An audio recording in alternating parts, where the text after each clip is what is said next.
ቸር አገልጋይ ማነው? ለንጉሥ የታመነ መክሊቱን ያልቀበረ አትርፎ የከበረ። ሊሆን ካልቻለ ለምን ስጋ ያላቸው እኮ እንደ ምሳሌ ነው እኮ እዛ ጋር ስለ መታሰቢያ እንዲያደርጉት ስለፈለገ አሁን ኖርማል እንጀራ ስለ ስጋው ምሳሌነት እያነሳ ነው። ስለ ሞቱና ስለ ትንሳኤው ይቅርታ መታሰቢያ የሚለው ስላለ ቃሉ መታሰቢያ የሚለው ላይ እናወራለን። ምሳሌ ነው የሚል አለ። መጀመሪያ ምሳሌ ላይ ለማውራት ምሳሌ የሚለውን ማግኘት አለብኝ።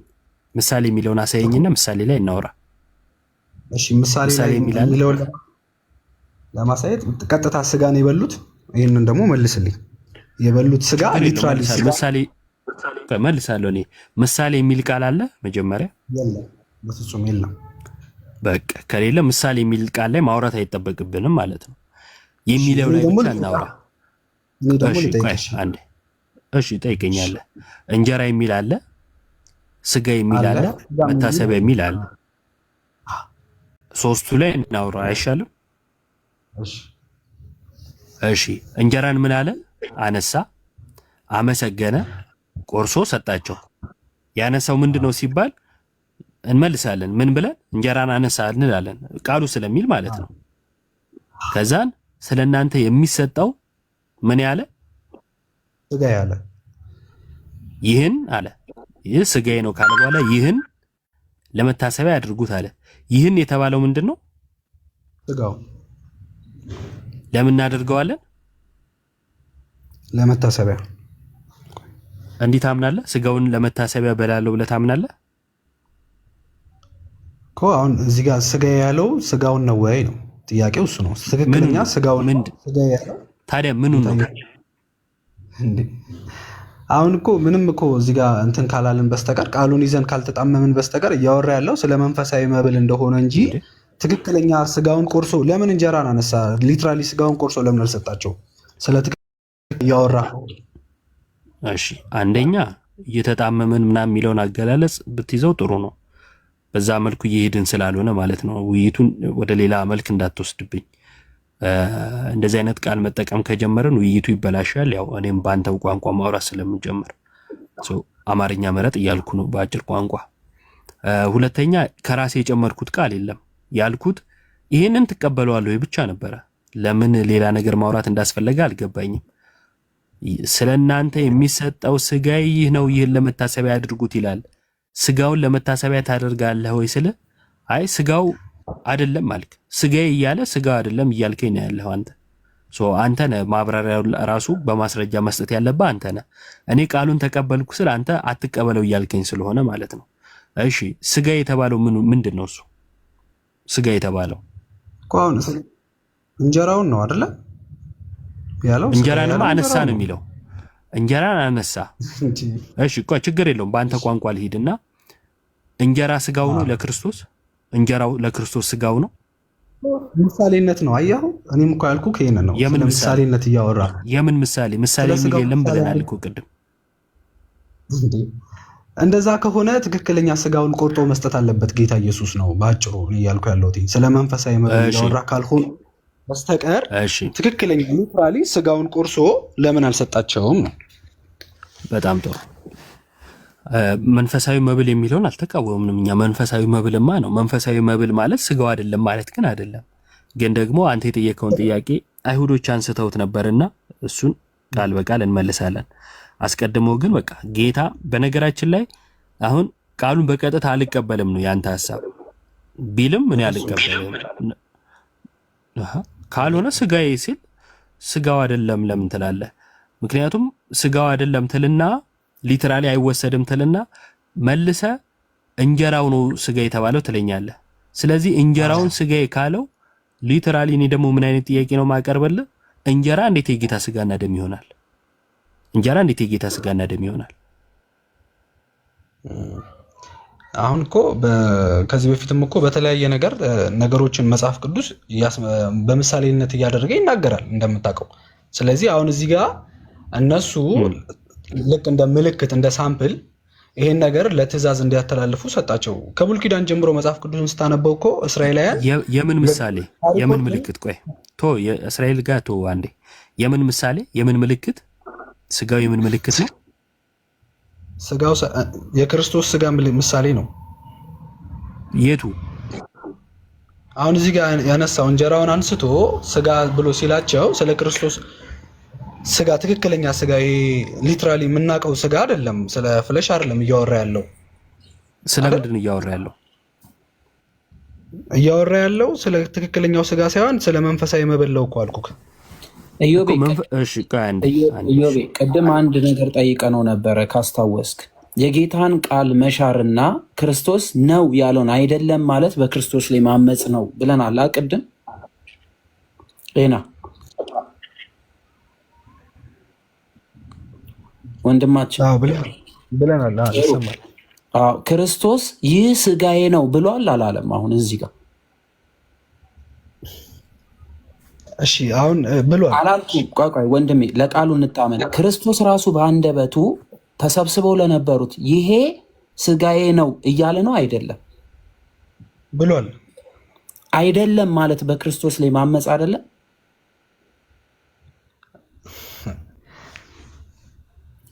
ከራሳችን ምንም ነገር አላመጣንም። ቃል በቃል የተጻፈውን ነው እየጠየቅን ያለ ነው። እኔ የምፈልገውን አላልኩም። ይኸው ቃሉ እኮ ነው። እኛ አንድ ነገር አልጨመርንም። እንጀራውን አነሳ፣ ባረከና ይሄ የኔ ስጋ ነው አላቸው። ስለዚህ ይሄ ስጋዬ ነው ያለውን የክርስቶስን ቃል አንድ ሰው በራሱ ለውጦ አይደለም ቢል ክርስቶስ ላይ አምጿል አላመፀም? እኔ አሁን አምጿል አላመፀም? ይሄ ስጋ ካይደለም ቢል አንድ ሰው በክርስቶስ ላይ እያመፀ ነው አይደለም? ቅድም ላልከው ቃል ራስህ ታመን። አሁን ስጋክ ነው ለማለት ራሱ እኮ ነው ያለው። እኔ አይደለም ያልኩት፣ ራሱ ክርስቶስ ይሄ ስጋዬ ነው አለ። ክርስቶስ እዚህ አሁን ኢዮቤ እያሳየክ ያለው ክፍል ላይ ይሄ ስጋዬ ነው አለ። ራሱ ክርስቶስ ነው ያለው።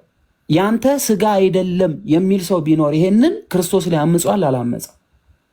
እሺ ይሄን ሐሳብ እንለፈውና ለምን እናልፋለን? በተአምር የሚታለፍ ሐሳብ የለም። ለዚህ ቃል መታመን ስላለብን ለምን አልነውና እኮ አንተ ወደኋላ መለስከኝ ብዬ እኮ ነው አሁን እያደረክ ያለው ነገር።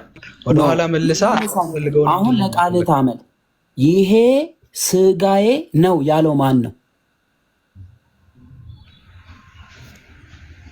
እሺ ማን ያለው? ክርስቶስ ነው ያለው። ግን አሁን እዚህ ጋር ስጋዬ ነው በሌላ ቋንቋ ክርስቶስ ያለውን ይሄንን ቃሉን አንተ ምን እያልከው ነው? ያንተ ስጋ አይደለም እያልከው እኮ ነው። ስለዚህ እያመጽክ አይደለም ክርስቶስ ላይ። እሱ ያለው ስለ መንፈሳዊ መብል ነው እንጂ ስለ ስጋ አይደለም። እንጀራውን እያወራ ያለው እንጀራውን አነሳ፣ ባረከና ይሄ ስጋዬ ነው አላቸው። ምኑን እየሰጣቸው? እንጀራውን። እንጀራውን ክርስቶስ ምን አለ? ስጋዬ ነው አለ አላለም? ይሄንን ብሏል። ስለዚህ ክርስቶስ የሰጠውን ያን እንጀራ ያንተ ስጋ አይደለም የሚል ሰው ክርስቶስ ላይ ያመጻል አያመጻም? ያመጻል። ያመጸ ሰው ምን ይሆናል? እንለፈውና ወደ አናልፍም። ያመጸ ሰው ምን ይሆናል? ለምን እናልፈዋለን? ትምህርት አይደል እንዴ? አዎ፣ ግን አሁን አንተ ያስከው አንተ አልያዝኩም። ያመነ ይሄንን ያመጸ ሰው ምን ይሆናል? እንጀራውን አነሳ፣ ስጋዬ ነው አለ። አመንን፣ ተማመንን። ስለዚህ ይሄ እንጀራውን አንስቶ ባርኮ የሰጠውን የክርስቶስን ስጋ አልቀበልም የሚል በክርስቶስ ላይ አምጿል። ያመጸ ሰው ምን ይሆናል? የዘላለም ሕይወት ነው ያጣው። እኔ ደግሞ ልጠይቅህ፣ ስለ ትክክለኛው አትጠይቀኝ። መጀመሪያ የዘላለም ሕይወት ያሳጣዋል አያሳጣውም ቃሉ ላይ ነው ያለ ነው። ሌላ አዲስ ነገር የጻፍነው ነገር የለም። ያሳጣዋል አያሳጣው? የትኛው ነው የሚያሳጣው? አሁን ያልከኝ ክርስቶስ ባርኮ ሰጠና እንጀራውን እንኩ ይሄ የዘላለም ሕይወት የሚሰጠው የእርሱ ስጋ እንደሆነ ሰጣቸው። የዘላለም ሕይወት የሚሰጠው የሚለው እዚህ ጋር አላለም ይላል። ጎበዝ። ልክ እንደዚህ አሁን እንደታመንከው አሁን ለዚች ቃል እንደታመንከው በል ይህን እንጀራ አንስቶ ስጋዬ ነው ላለውም ታመንለት ብሏል አላለም? እሺ አሁን ብሏል። ግን እሺ እሱ ያለውን አንተ በምን ችሎታህ ነው የምታርመው? እሺ እኔ እኮ እሱ ያለውን ላርም አይደለም እያልኩ። ስለዚህ የክርስቶስ እንጀራውን አንስቶ ስጋዬ ነው ብሏል። ስለዚህ ያ እንጀራ ስጋ ነው አይደለ? በፍጹም ስጋ አይደለም ስጋዬ ነው አለ እኮ ክርስቶስ። ያው እኮ ምሳሌ ነው አይደል? ስጋዬ ነው አለ እንጀራውን። ይኸው ቃሉ እኮ በምሳሌ ነው እኮ ስጋዬ እያለ ነው እንጀራውን አይልም። አሁን ይሄንን ኢዮብ ቀጥሉ። እሺ እንደዚህ ነው የሚያንቀው አለ። የተጠቀምከውን ቃል አሁን ለአንተ ብትጠቀመው ደስ ይለኛል። ቃሉን ይዞ በመጣመም ምናምን ካልሆነ ያልከውን ማለት ነው። አሁን ራስህ አይ መልሰህ ደግሞ ስጋው አይደለም ትላለህ ማለት ነው። ስጋው ነው ቢልም ስጋው አይደለም ትላለህ እና ደስ አይልም እውነት ለመናገር ግን እናሳጥረው። ቀጥሎ ምን ይላል? እሺ ስጋው ላይ ያወራው ነገር አለ አልረሳነውም። ወደ ደሙ ሊድና ቁጥር 20 ላይ እንዲሁም ከራት በኋላ ጽዋን አንስቶ እንዲህ አለ፣ ይህ ጽዋ ስለእናንተ የሚፈሰው በደሜ የሚሆን አዲስ ኪዳን ነው አለ። የፈሰሰው ምንድነው ወዳጄ? አሁን መታሰቢያ የሚለውን ለምን ዘለልከው? እሱን እናወራለን ማለት አይቀርም። እሱ እኮ ይቀድማል። ሉቃስ አልዘለልኩትም ክፍሉ ስጋና ደሙን አያይዘን ቆይ አንዴ። ስጋው ብቻ ነው መታሰቢያ ወይስ ደሙም ጭምር ነው መታሰቢያ? አዎ ግን አንዴ ከስጋው ጋር ካወራን the same thing ነው ማለት ስጋውን ስለ ስጋ ያወራነው ሐሳብ መልሶ ደሙ ላይም ስለሚመጣ እናሳጥረው ስላልክ ችግር የለውም። እሺ እንሄዳለን። ለስጋው የተነገረ ሁሉ ለደሙ ከሆነ ለደሙ የተነገረ ሁሉ ለስጋውም ጭምር ነው ማለት ነው አይደል? the same thing ነው። አንድ አይነት ሐሳብ ነው እኮ ያለው። በጣም ጥሩ። ስለዚህ እዚህ ጋር እኔ ከመታሰቢያው አስቀድሞ ደሙ ጋር የተነገረው ለስጋውም የሚሆን አስፈላጊ ነገር ስላለ ነው። ቀጥሎ ወደ መታሰቢያ እንሄዳለን። እሺ በደንብ አድርገህ ስማ እዚህ ጋር። እሺ ይህ ጽዋ ስለእናንተ በሚፈሰው በደሜ የሚሆን አዲስ ኪዳን ነው ይላል። የሚፈሰው ምንድን ነው? ይህ ጽዋ የተባለው ምንድን ነው? ወይኑ ነው አይደል? አንስቶ ይህ ጽዋ የተባለው ምኑ ነው? ስለ ክርስቶስ ደሙን ማለት ነው። እሺ ደሙ ነው አይደል? ይህ ጽዋ የተባለው እሺ በደሜ የሚሆን አዲስ ኪዳን ነው ይላል። አዲስ ኪዳን በምሳሌ ነው የተመሰረተው ወይስ በደሙ? በደሙ ነው አዲስ ኪዳን። እሺ በደሙ ነው ማለት ነው። ምሳሌ የሚለውን የምትወስደው ከሆነ አዲስ ኪዳንም በምሳሌነት ተመሰረተ አያስብልብህም? እንደዛ እንዳያስብልብኝ ይህ ጽዋ ስለእናንተ የሚፈሰው ደሜ ነው አላለም። በደሜ ነው የሚለው ማለት ደሜ ነው የሚለው ሐሳብ ቢጠቀም ጽዋው ደም ነው ብለን እንወስደው ነበር። ግን በደሜ ነው ያለውን አይተዋል። ይህ ጽዋ ስለእናንተ በሚፈሰው በደሜ የሚሆን አዲስ ኪዳን ነው የሚለው። ይህ ጽዋ ስለእናንተ በሚፈሰው በደሜ ነው የሚለው። ወዳጄ ግልጽ እኮ ነው አማርኛው። እንዴት ታነባለህ አማርኛ? ይኸውልህ ይህ ጽዋ እና በደሜ የሚሆን በሚፈሰው ነው የሚለው። ይህ ጽዋ ያው ስማ በደንብ ይህ ጽዋ ስለእናንተ በሚፈሰው በደሜ የሚሆን አዲስ ኪዳን ነው። ይህ ጽዋ ስለእናንተ በሚፈሰው በደሜ ነው የሚለው። በሚፈሰው በደሜ የሚሆን አዲስ ኪዳን ነው። አሁን እዚህ ጋር አዲስ ኪዳን የሚሆነው በደሙ መፍሰስ ስለሆነ ነው። ይኸውልህ ስማ እስኪ አንዴ አዲስ ኪዳን የሚሆን የሚለው አዲስ ኪዳን በደሙ መፍሰስ የተመሰረተች ስለሆነች ነው አዲስ ኪዳን። ስለዚህ ይህ ጽዋ ስለእናንተ በሚፈሰው በደሜ የሚሆን አዲስ ኪዳን ነው ሲል አዲስ ኪዳን የቆመችው በደሙ ነው፣ የተመሰረተችው በደሙ ነው። አዲስ ኪዳን ያልነው በክርስቶስ ደም መፍሰስ ነው። ስለዚህ ይህ ጽዋ የተባለው ይኸው በሚፈሰው በደሜ ተብሏል። ስለዚህ የፈሰሰው ያ ነው ማለት ነው። ስጋዬ ደም ያለ ሁለቱም ቦታ እናሳጥረውና ለመታሰቢያ አድርጉት ማለት ነው። እሺ ጠይቅ።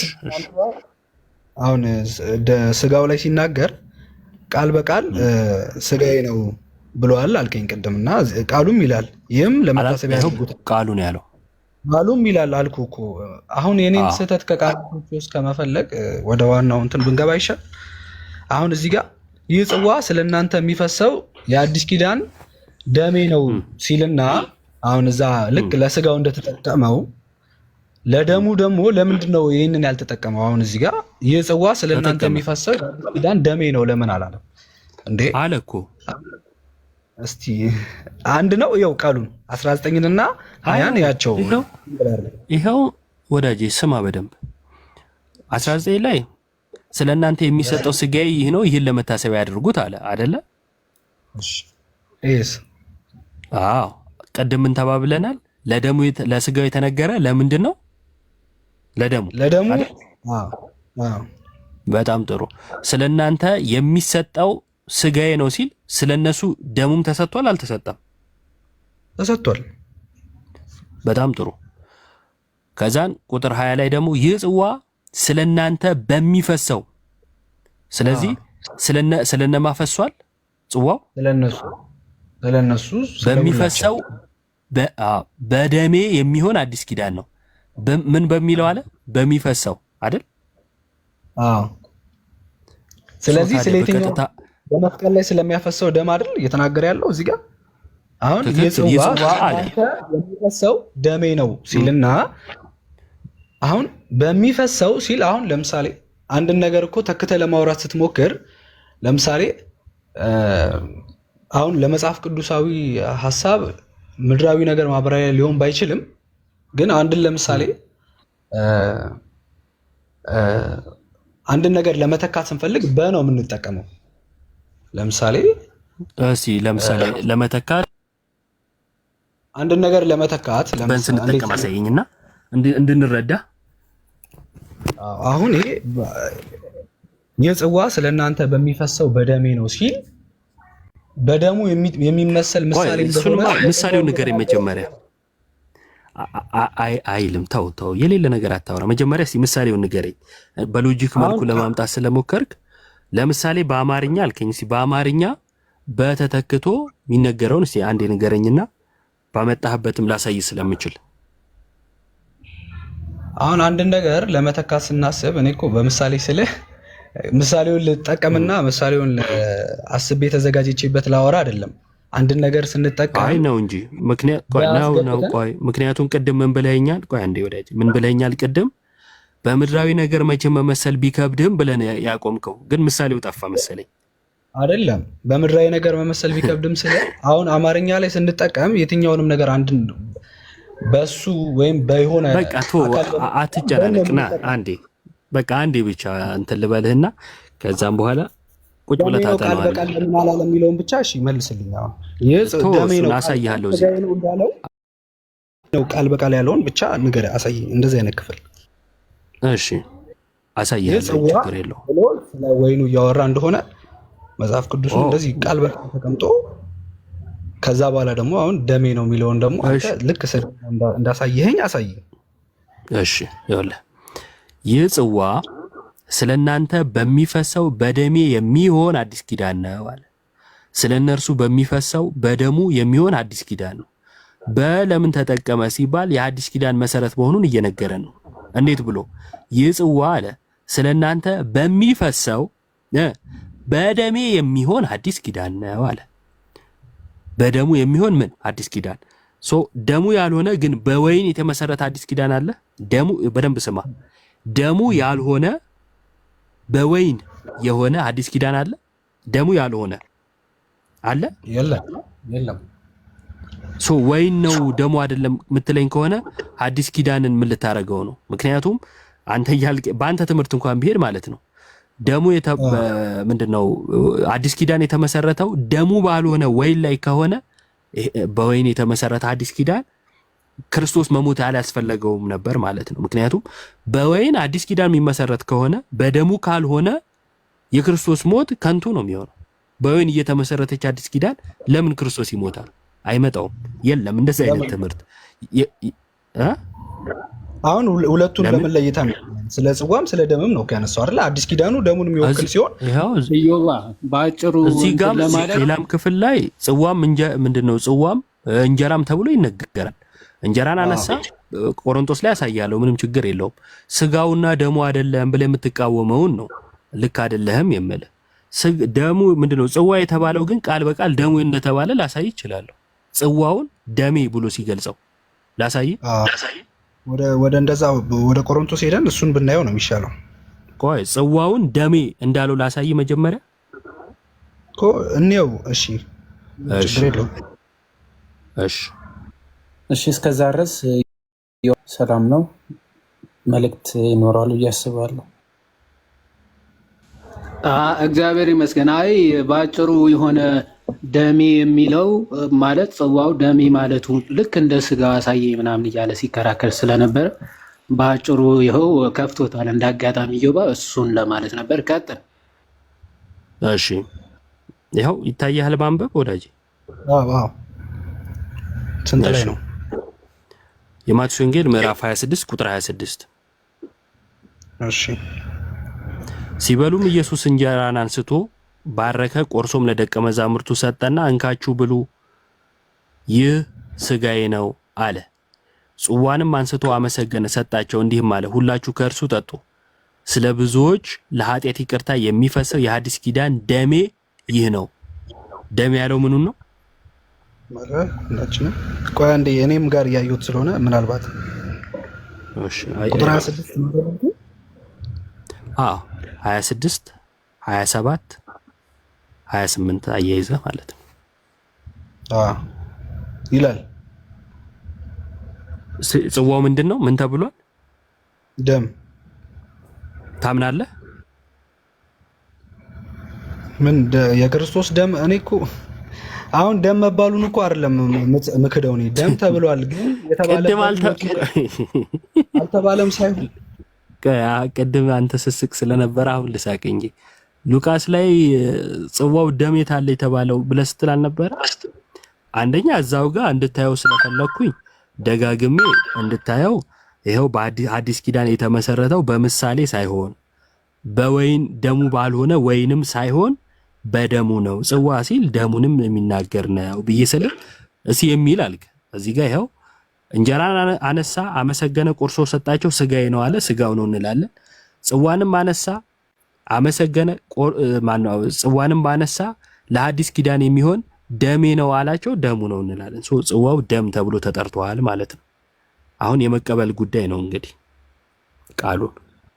እሺ ቀጥለን ወደ ሌላኛው ሐሳብ እንሂድና እሱን ጨርስልኝ። እሺ ስለመታሰቢያ ይሄን ተቀብለህ ነው ወደ ሌላ ምን ሄደው ነው አይደለም የሚለውን አሁን እኮ ሁኔታውን አንተ አሁን በዚህ መንገድ ተቀብለሃል። መጀመሪያ ይሄን መቀበል እኮ አይጠበቅብኝም። ሐሳብን ተረድቻለሁ። ከዛ እኔ ደግሞ አይቼ አመዛዝኜ አሁን እዚህ ጋር አሁን በአሁን የሚፈጠር ነገር እኮ የለም። አገናዝቤ ከዚህም ከዛም ያለውን ሐሳብ አይቼ መቀበል አለመቀበል ከዛ በኋላ የኔ ፋንታ አይደል? አንተ እውነትን ለመግለጽ እሱ እውነት ነው። ስጋውን ስጋዬ ብሎ ማነው እንጀራውን ስጋዬ ብሎ ጽዋውንም ደሜ ብሎ እንደጠራው ታምናለህ ሆይ ነው። ምክንያቱም ቃሉ የተናገረውን ታምናለህ ሆይ ነው እንጂ እምነት ቀይራ በፍጹም አልቀበልም። መጥራቱን በፍጹም መጀመሪያም እኮ ተስማምተን እኮ እዚህ ጋር ወደዚህኛው ሐሳብ መግባት እንችል። ችግር የለውም። ስጋዬ ያለው እርሱን ህይወት ይሰጣል ቢል ህይወት ይሰጣል ብለህ ትቀበላለህ? ስጋዬ ብሎ ህይወት ይሰጣል ቢል አዎ ህይወት ይሰጣል ብለህ ትቀበላለህ አንተ? አሁን ስለ የትኛው ስጋ የሚለውን ነው እንጂ ስጋዬ ህይወት ይሰጣል ሊልም ይችላል እኮ ሰው ከውሃና ከመንፈስ ካልተወለደ የእግዚአብሔር መንግስት ችግር የለውም ቢል አንተ ህይወት ይሰጣል ብለህ ትቀበላለህ ወይ ቢል? አሁን እኔ እኮ ማለቱን አይደለም ምክደው ነው ማለቱን አልካድኩም። ግን ወዳጄ ስጋዬ ህይወት ይሰጣል ቢል ትቀበላለህ ወይ ነው ጥያቄ እኮ። ተረዳኝ ገና ቢል አጠገብ ያለው ይግባ ወይስ አንተ ትጨርሳለህ? ዮሐንስ ወንጌል ምዕራፍ 6 እና ልታወጣልኝ እንደሆነ ስለገባኝ መታሰቢያ የሚለውን ሐሳብ ግን ለምን መንካት እንዳልፈለግ አልገባኝም እና እሱን ለምን እንዳለ ብታስረዳኝ ደስ ይለኛል። ልጠይቅ ስለሆነ የገባሁት። እሺ ይኸው መታሰቢያ ሄድኩልህ። ችግር የለውም። መታሰቢያ ምን? እሺ ለምን አለ? ሞቱን ስለምንናገር በቃ ስለዚህ ሞቱን የጌታ ስጋና ደም በምትወስድ ጊዜ የጌታን ሞት ነው የምትናገረው ማለት ነው። ምን ጥያቄ ያለው? በበላችሁ ጊዜ ሞቱን ትናገራላችሁ ይላል ያው ቆሮንቶስ ላይ። ዋናው አንተ ስጋው ብለህ መን እንጂ ስጋው ብለህ ሳታምን መታሰቢያ ብትል ስጋው ባልሆነ የምታስበው ነገር የለም። ስጋዬ እያለ አይ ስጋው አይደለም ግን አስባለሁ ካልክ የምታስበው እሱ ክርስቶስን አይደለም ማለት ነው። ክርስቶስን አይደለም። ምክንያቱም ክርስቶስን የምታስበው ክርስቶስን ስቃይ ማስብ የለ በስዕላት አንዴ ወዳጅ አንዴ ክርስቶስን ሳትቀበል በስዕል ብታስበው ከንቱ ነው። የምን ስዕል ነው የምታስበው ወዳጅ? ክርስቶስ ቆይ እሱ በኋላ ሄድበታለሁ። አንዴ መታሰቢያ የሚለው ሞቱን መናገር ነው። መታሰቢያ ማለት በራሱ ቃሉ ማሰብ ነው፣ መመስከር ነው፣ ያንን መናገር ነው። ሶ በምንድን ነው መታሰቢያ የተባለው? ራሱ ከምን ቀጥሎ ነው ካልክ ከስጋ ቀጥሎ ነው። ይህ ስጋዬ ነው አለና ይህን አለ ምኑን? ስጋውን ለመታሰቢያ ያድርጉት። አንተ ስጋው አይደለም እያልክ ለመታሰቢያ የሚለውን ይዘኸዋል። ሶ ይሄ አስቂ ነው የሚሆነው ማለት ነው። ሶ የተሳሳተ ከክርስቶስ ትምህርት የራቀ ከክርስቶስ ትምህርት የራቀ የክርስቶስንም ትምህርት የጣለ ንግግር ነው። የቱ አንተ ቅድም ስትናገር የነበረው ምን እያልክ ነበር? ስጋው ይላል። አዎ ግን ስጋው አይደለም እያልክ ነበር። ስጋው አይደለም ካልክ መታሰቢያ የሚለውን ብትቀበልም ባትቀበልም ከንቱ ነው፣ ህይወት አይሰጥም። ምክንያቱም ዋናውን ነገር ክደሃል። ምን የሚለውን? ስጋዬ ነው ያለውን ክደሃል። ስጋዬ ነው ሲል ክደህ ለመታሰቢያ ትላለህ። ምኑን ነው የምታስበው ወዳጅ? ስጋውን ከካድክ የምታስብበት ነገር የለም። ሲቀጥል በስዕል የሚታሰባል ምናምን አልክ። እሱ እሺ ማለት የክርስቶስ ሞትና ትንሣኤን ነው እኮ የምናስብበት እንጂ አሁን እዚህ ጋር ስለምንበላ በህብስቱና በጽዋው ቃሉ በስጋው ይላል። ቆይ ቃሉ በስጋው እያለ ቆይ አንዴ ወዳጄ የሞኝ ዘፈን አታድርግብኝ። ቃሉ በስጋ እያለ አዎ ስጋው ብለህ ተማምነት ስታበቃ ቆይ አስብበታለሁ ብለህ ስታበቃ ትመልሰውና ህብስትና ወይን ትላለህ። ለምን? ስጋውን ለመካድ ማለት ነው። እንደዚህ አይነት በእግዚአብሔር ቃል ላይ ሸፍጥ መስራት ደስ አይልም። ተረጋግተህ ቁጭ ብለህ ብትማር ምናምን ጥሩ ነው። በቃ ወዳጄ ተማምነህ ስታበቃ ወደኋላ ተመልሰህ ይዘህ የኖርከው የጴንጤ እምነት ከቃሉ በልጦብህ እሱን ዲፌንድ ታደርጋለህ። ቃሉን እያነበብክ ትክዳለህ። አድርጉት የተባለው ለምንድን ነው? ለመታሰቢያ አይደል? አድርጉት የተባለው ይሄንን ባያደርግ አንድ ሰው ምን ይሆናል? ምኑን? ይቅርታ አዳሚ፣ ቆይ ምኑን ነው ለመታሰቢያ አድርጉት የተባለው? ምኑን? እዛ ጋር የሰጣቸውን እንጀራና ጽዋ ነው። እሺ ቃል በቃል አስጠራሃለሁ፣ ከዛን ግን አሰናብታለሁ። ቃል በቃል እንድጠራው አድርግ። እሺ እኔ ብቻ እሺ አንብልኝ ቁጥር 19 እንጀራንም አንስቶ አመሰገነ፣ ቆርሶም ሰጣቸው። ስለ እናንተ የሚሰጠው ስጋዬ ይህ ነው፣ ይህን ለመታሰቢያ አንዴ እሺ ስለ እናንተ የሚሰጠው ስጋዬ ይህ ነው ካለ በኋላ ይህን አለ። ይህን የተባለው ምንድን ነው? ይህንን አንብበ ነው። ይህን የተባለው ምንድን ነው? አዳምጥ። ይህን የተባለው ምንድን ነው? አይ በጣም እየተጫንከኝ ነው ዮቤ። አሁን ማለት ይህን የተባለው ምንድን ነው? ደግማ ነበው ምንድን ነው? ይሰለቻል እግዚአብሔር ቃል? አይ ማለት ካልሰለቸ ችግር የለውም። ለእግዚአብሔር ልጅ ነኝ እኔ። ስለዚህ የልጅ ስራ ብሰራ ችግር የለውም። ልጅ በወንድ ቤት ነው ያለሁት። ቀጥል። ይህን የተባለው ምንድን ነው? ጥራው። ይህን የተባለው ምንድን ነው? አሁን ስለ ክርስቶስ ስጋና ደም ይህን የተባለው ምንድን ነው? እንጀራው። እዚህ ጋር ምን ይለዋል? ውስጥ ያሉትን ይመልሱልህ፣ እነሱ ይበሉት። አንተ ጥራው። እዚህ ጋር ምን ይላል? ማለት እንትን ነው እኮ አሁን አንተ እያረካ ያለው ይሄ ቆይ ወዳጄ፣ ይሄ ክፉ መንፈስም ሊሆን ይችላል። ድፈር፣ ምንም ሞክረው። ይቅርታ መንፈስ ነው፣ ችግር የለውም። መንፈስ ነው። አየህ እዚህ ጋር ስጋዬ የሚለው በለው ሲባል እዚህ ያሉት ይበሉት ካለ ኦፍኮርስ፣ ስለዚህ ይሄ ሰው ሆን ብሎ ውስጥ ያለው ስፒሪት እየረበሰው ቀጥታ ቃሉን የሚቃወም ሰው መሆኑ በግልጽ ተናገረ። ምክንያቱም ስጋዬ የሚለው በለው ሲባል አይ ይሄን ማለት አይቻለኝም እዚህ ያሉት ይበሉት ካለ በጸሎት እና በጾም ካልሆነ በስተቀር እንደዚህ አይነት አጋንንት ሊወጣ አይችልም። ስለዚህ ወንድማችን ጸሎት አብዛ፣ ከዛ ደግሞ ለቃሉ እንዲህ ቀጥታ ጠላት ሆኖ መነሳት። ይህ የሚለው ባይዘው ይታያል። ከስጋዬ ቀጥሎ ይህ ነው የሚለው ያንን ነው። ይህን ብሎ የሚቀጥለው ስጋዬ ማለት ስጋዬ ነው ለመታሰቢያ ያድርጉት የሚለው ማለት ነው እንጂ እንጀራ ወይም ደግሞ የተነሳው እንጀራ አይደለም። ይሄ ከእግዚአብሔር ቃል ጋር ጠላትነት ከመሆን በጣም ከባድ ነው። ኤኒዌይስ ያ ጊዜያችንን ጉልበታችንን ከምንጨርስ ሌላ ሰው ገብቶ ብንማማር ይሻላል። ባይዜ ግን የምለው ልክ ሲናገር ራሱ መሆን ይችላል አይችልም? ወይ ብሬ አይ ልክ ጌታ ሲናገር ራሱ ማለት ይህ ስጋዬ ነው ሲል ስጋው እንዲሆን ማድረግ ይችላል አይችልም? ምናልባት እንግዲህ አሁን ዘፍጥረት 2:7 ላይ ሰውን ከምድር አፈር አበጀው አይደል የሚለው? አሁን ሰው አፈር ነው ወይስ ደግሞ ሰው ነው ተብሎ ቢጠይቅ መቼም አፈር ነው አይልም አይደል? እንትን የመጥመም ካልሆነ በስተቀር ይህ ስጋዬ ነው ሲል በቃሉ ያንን በሱ አገላለጽ አፈር ነው እኮ በሱ እምነት እሱ አፈር ነው ማለት። አሁን የነበረው ወንድማችንን ከአፈር ነው የተሰራው አሁን አንተ ምንድነው ብትለው አፈር ነው የሚለው አሁን በነገረን መንገድ ብሬ ይመቸው። የአፈሩ ምሳሌ ነኝ ለማለቱን በምን አወቅ ይዋ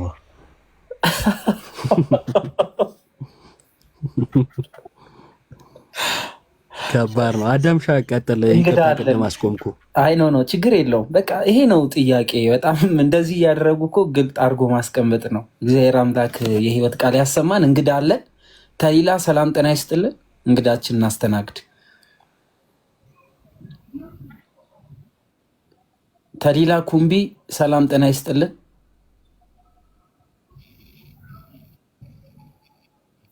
ተሊላ እሺ፣ ከዚህ በላይ አንደግምም።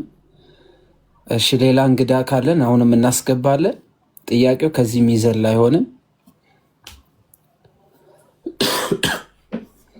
እሺ፣ የውሃዴ ይዘጋጃሉ። ከዚህ ወደ ረቡኒ እንወስዳለን።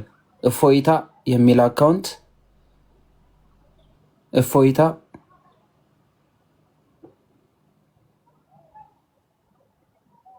እሺ፣ እፎይታ የለም። ዛሬ ጨመቃው ከብዷል እንዴ? ሎዱ ከብዷል ዛሬ አይበሉም። እስጢፋኖስ ሰላም ጤና ይስጥልን።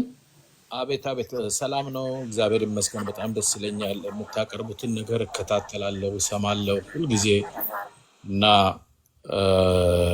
የእግዚአብሔርን ቃል ለማስተማር ሰዎችን ለማስተካከል የምታደርጉት መንገድ በጣም ቅንነት ስለሆነ በጣም ደስ ይለኛል። በፕሮቴስታንትና በኢትዮጵያ ኦርቶዶክስ መካከል ያለው ልዩነት በአንዳንድ አስተምሮቶች ላይ የአስተምሮ ልዩነት የዶክተሪን ልዩነት አለ። እነሱን ለማስታረቅ ባይቻልም ግን ከእግዚአብሔር ቃል ልንማማር እንችላለን ብዬ አምናለሁ። እኔ ብዙም ስለማቆት ያው የፕሮቴስታንት ቤተ እምነት አቆታለሁ። አንድ ጊዜ ያው ትረካውም ስብከቱም እግዚአብሔር ያክብርልን ስለ ሁሉም ነገር። ትረካም ዜናም ስለማያስፈልገን ዜናችን ኢየሱስ ነው፣ ትረካችንም ኢየሱስ ነው፣ የምንኖረውም ኢየሱስን ነው እና ኢየሱስ ላይ ነው እያወራን ያለ ነው። ፕሮቴስታንት ኖት? የት ቤተ እምነት ኖት? የት ነው ህብረት የሚያደርጉት? እስጢፋኖስ ፕሮቴስታንት ይባል። በፕሮቴስታንት ብትይዘው የት ነው ህብረት የሚያደርጉት ነው? አጠር አድርገው ይንገሩን ጋሽ እስጢፋኖስ። እርሶ ወንድም ተመስገን፣ አንተ የምታወቅ የምትፈልገው ፕሮቴስታንት መሆኔ ይበቃሃል። እሺ ችግር የለውም። እኔ ብዙም አያጣላኝም። ፓስተር እስጢፋኖስ ከምሎት ጋሽ እስጢፋኖስ ያልኩ ወይ ዮሐድ ዛሬ በመኪና ወዲያ ወዲህ ሲንሸራሸር ነው ያለውና ያስፈልገዋል። ጥሩ ነው ያውራ። አልደከመውም ደግሞ ዮሐዴ ትንሽ ያውራ።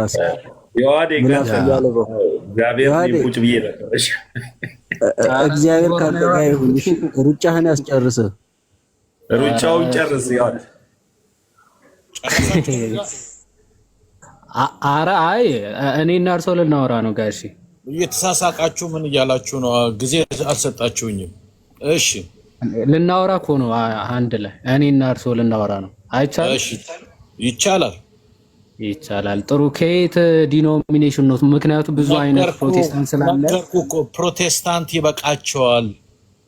ብዙ አይነት አለ ጋሺ። የማያውቁ ከሆነ ምናልባት መካነ ኢየሱስ፣ ሙሉ ወንጌል፣ ቃለ ሕይወት፣ ኦኬ፣ ብዙ አይነት ዲኖሚኔሽኖች አሉ። በእምነታቸውም እንደዚያው የተለያየ ስለሆነ ከየት ቤተ እምነት እያወሩ እንደሆነ ለማወቅ እና ለመለየት ትረካ ብሎ ሰው ወንድም እሱን ተመስገን ይተውት። ተሙ ችግር አለበት። አሁን ከኔ ጋር ያወሩ ችግር የለው። ቆይ አድምጥ፣ ጊዜ ስጠኛ። እኔ በእድሜ 52 ዓመቴ ነው። በፕሮቴስታንት እምነት ውስጥ ነው ተወልጄ ያደግኩት። ሳድግ ቃለ ሕይወት ቤተክርስቲያን ፕሮግራም ተካፍያለሁ። መካነ ኢየሱስ ፕሮግራም ተካፍያለሁ። ሙሉ ወንጌል ተካፍያለሁ። መሰረተ ክርስቶስ ተካፍያለሁ። እና ሁሉም ይቀበላሉ። በአጭሩ ሁሉም ይቀበላሉ። በጴንጤ ስም ያሉት በሙሉ ለእኔ አንድ ናቸው። አብሶ ሜንላይን ዲኖሚኔሽንስ። እሺ እሱን እናያለን። አሁን ሁሉም አንድ መሆናቸውን በደንብ እናያቸዋለን። እርሱ አሁን የጌታ ስጋና ደም ወይም ደግሞ የጌታ እራት እውነተኛ የጌታ ስጋና ደም ነው ብለው ያምናሉ? ጋሼ አዎ፣ ማቴዎስ ምዕራፍ 26 ቁጥር 26 ጀምሮ እንደሚናገረው እንካችሁ ብሎ ክርስቶስ ኢየሱስ እንደተናገረው እንደ እግዚአብሔር ቃል የሚናገረውን አምናለሁ። ስለዚህ የጌታ እራት እውነተኛ የጌታ ስጋና ደም ነው ብለው ያምናሉ? አዎ፣ ማቴዎስ ምዕራፍ 26 ቁጥር 26 ላይ ባነብልህ፣ ሲበሉም ኢየሱስ እንጀራ አንስቶ ባርኮ ቆርሶ ለደቀ መዛሙርቱ ሰጠና እንካችሁ ብሉ፣ ይህ ስጋዬ ነው አለ። ያለውን የእግዚአብሔርን ቃል ይቀበላል። ጽዋንም አንስቶ አመስግኖ ሰጣችሁ፣ እንዲህ አለ፣ ሁላችሁም ከእርሱ ጠጡለት፣ ስለ ብዙዎች ለኃጢአት ይቅርታ የሚፈስ የአዲስ ኪዳን ደሜ ነው አለ። ስለዚህ ጽዋውና የሚበላው ነገር ኢየሱስ ክርስቶስ ስጋዬ ነው ደሜ ነው እንዳለ እሱን እንዳለ ይቀበላል። በጣም ደስ ይላል። ስለዚህ ይህ የጌታ ስጋና ደም ለዘላለም ሕይወት ነው ብለው ይቀበላሉ? የዘላለም ሕይወት በክርስቶስ ኢየሱስ በማመን ነው እንጂ የክርስቶስ ስጋና ደም የዘላለም ሕይወት አይሰጥም ብለው ነው የሚያምኑት። እሱን ካንተ ሰማው ዛሬ። እሱ ከመጽሐፍ ቅዱስ አሳይዎታለሁ፣ ችግር የለውም። ግን የጌታ ስጋና ደም እንደሆነ እየተቀበሉ ጌታ ለዓለም የሰጠው ስጋው ጌታ ለዓለም የሰጠው ደሙ ግን ለዘላለም ሕይወት አይሆንም ብለው ነው የሚያምኑት። የጌታ ስጋና ደም ነው ግን ለዘላለም ሕይወት አይደለም ብለው ነው የሚያምኑት። የዘላለም ሕይወት እንዳለን የእግዚአብሔር ቃል ላይ በዮሐንስ ወንጌል ላይ የዘላለም ሕይወት እንዳላችሁ በልጁ ለምታምኑ ብሎ የእግዚአብሔር ቃል እኔም ላሳይ ይችላለሁ። አንተ እኔ በእምነት ችግር የለብኝም። አንድ አይነት ነገር እየተነጋገርን ወደ ክርክር እንዳንሄድ አንሄድም። ክርክር አናረግም ጋሼ። ክርክር እንዳናረገው አሁን ክርክር እንዲፈጠር የሚያደርገው ምንድን ነው? እኔ ስለ ጌታ ስጋና ደም እያወራው እርሶ ደግሞ ስለ እምነት የሚያወሩ ከሆነ ይሄ እርሶ በሌላ መንገድ እኔም በሌላ መንገድ አንዴ ሀሳቤን ይስሙኝ መጀመሪያ። ስለዚህ እኔ የምጠይቀውን ሰምተው ከመለሱልኝ ምንም የሚያጨቃጭቀን ነገር የለም። እኔ የጠየኩት የጌታ እራት አዎ የጌታ ስጋና ደም ነው ብዬ ማቴዎስ ወንጌል ለዛውም ጠቅሰው ትክክል ነው፣ ስጋዬ ነው ደሜ ነው ብሎ ሰጥቷቸዋል ክርስቶስ። ስለዚህ እንደዛ ስለሚል የጌታ ስጋ ነው የጌታ ደም ነው ብዬ ይቀበላለሁ ብለዋል አይደል? እስከዚህ ድረስ ተስማምተናል። ልክ ነኝ አይደል? በጣም መልካም። ስለዚህ የተስማማንበትን ምንም ጭቅጭቅ አያስፈልገንም። ወደ ቀጣይ ነው የምንሄደው። ዮሐንዬ ወደ ቀጣዩ ከማሳየት በፊት ወንድም አለ እዚህ ላይ ጥያቄ ቅድም የተነሳንበት ፖይንት ስላለ ይሄ እርሱ አሁን የዘላለም የክርስቶስ እውነተኛ ስጋና ደም ነው ያሉትን ይህንን ነገር የማያደርግ ቢኖር መታሰቢያውን የማያደርግ ቢኖር ምን ይሆናል? ይህን ንገሩንና ወደሚቀጥለው ይሄዳሉ። ወንጌል ይሰበክለታል። ባያደርግ ምን ይሆናል? እግዚአብሔር የምሕረትን ደጅ እስከሚከፍትለት ድረስ በእግዚአብሔር ጥበቃ ውስጥ ይኖራል። በእግዚአብሔር ምሕረት ውስጥ ቸርነት ውስጥ ይኖራል። ባያደርግ ምን ይሆናል? እኔ አላቅም ስለሱ። ባያደርግ